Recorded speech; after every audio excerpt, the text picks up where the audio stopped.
Hey guys, it's Layla. I'll be doing the last video on the Telencephalon today. It's about the localization of the functions in the Telencephalon. Now, we do not really have mnemonics for this topic because it's to do with Brodmann areas as well, which are numbers.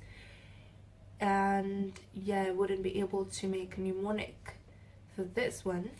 But I've got one for just the three types of cerebral cortex that we have, and that would be APN. Now, if you can't remember APN, you can just say animals play at night kind of thing. So I'm just going to write animals play at night, right? And that would give you the three types of cerebral cortex. So number 1, number 2, and number 3. For A, we have the archipallium, which is the ancient one. Then for P, we have the paleopallium,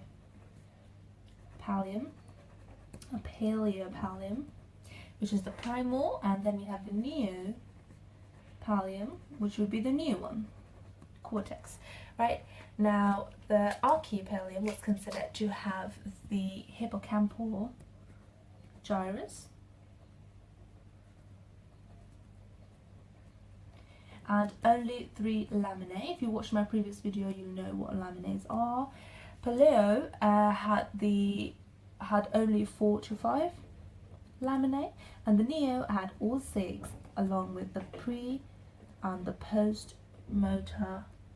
post-central gyrus. Okay, now we'll move on to lateralization of the brain functions. So I'll write lateralization here.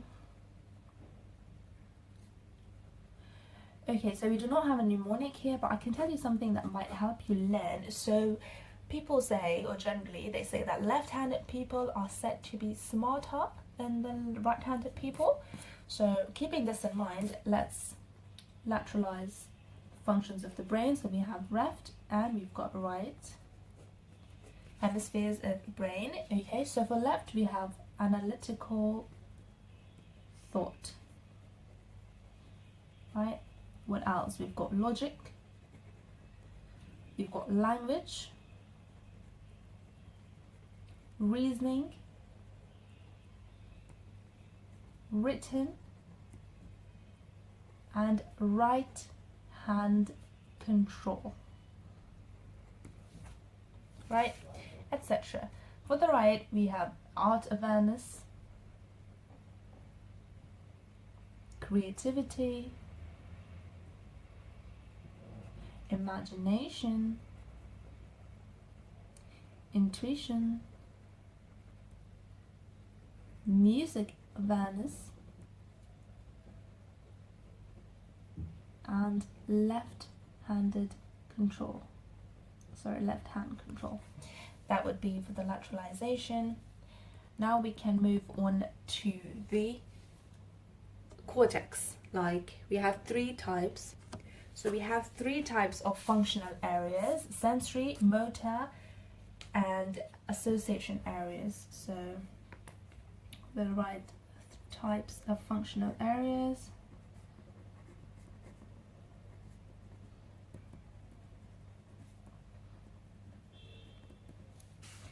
Number 1, sensory. Number 3, which is association areas, will be included in both sensory and motor, and then we go to motor. Alright, so for sensory, we've got the somatosensory cortex 1, which would be S1, which is the primary sensory cortex, and this would be the post-central gyrus.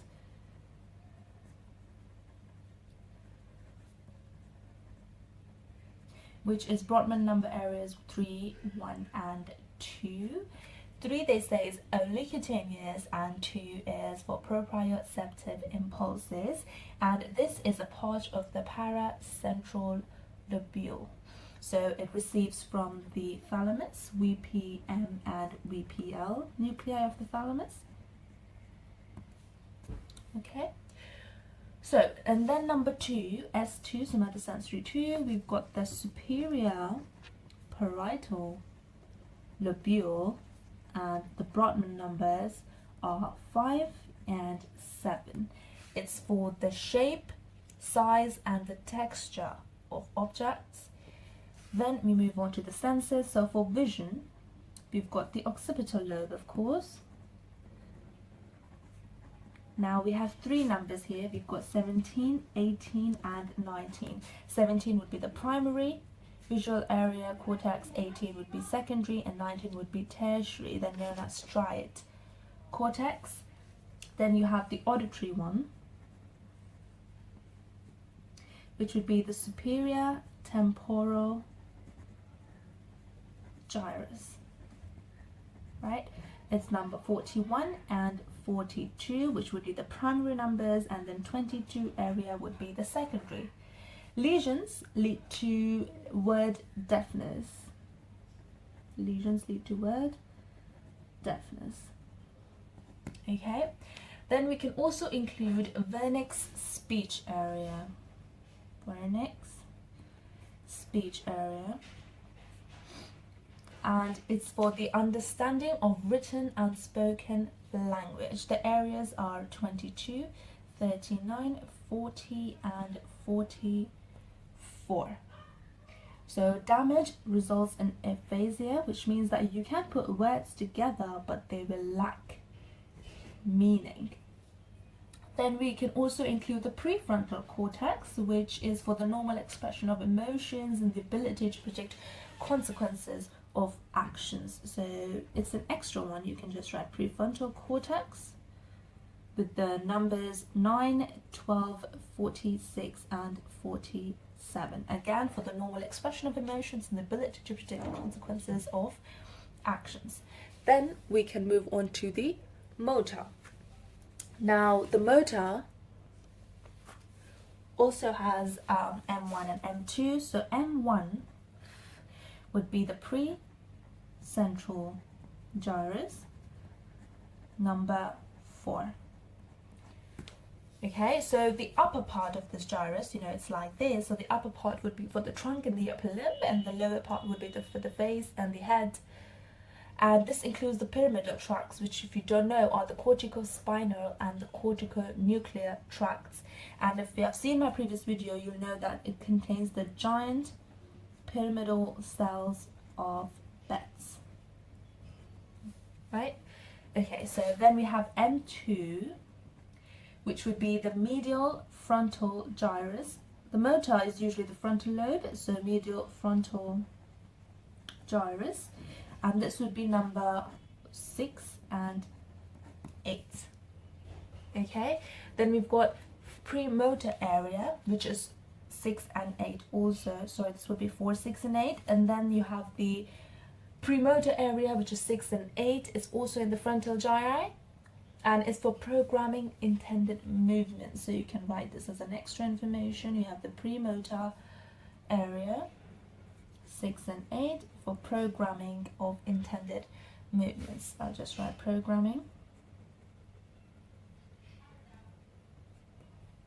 Then you've got the frontal eye field. Now the frontal eye field is number 6, 8, and 9.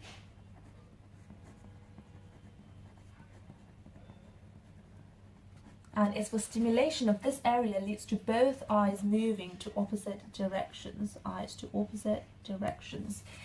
And the last one would be the motor speech area of Broca or Broca. And this would be number 44 and number 45. It's again in the frontal gyrus, as I told you, and lesions lead to aphasia.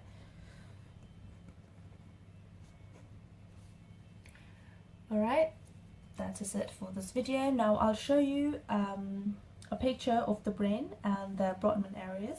You can see the precentral gyrus, number 4, in the center above the lateral fissure. You can see the postcentral gyrus sensory cortex 1, 2, 3. It's generally written as 312, and you can see the somatosensory cortex 2, 5 and 7 right next to it, and there's some motor cortex 2 next to the precentral gyrus, which is 6 and 8.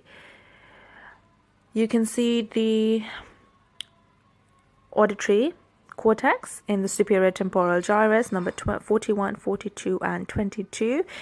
And in the occipital region, you can see the visual cortex, 17, 18 and 19.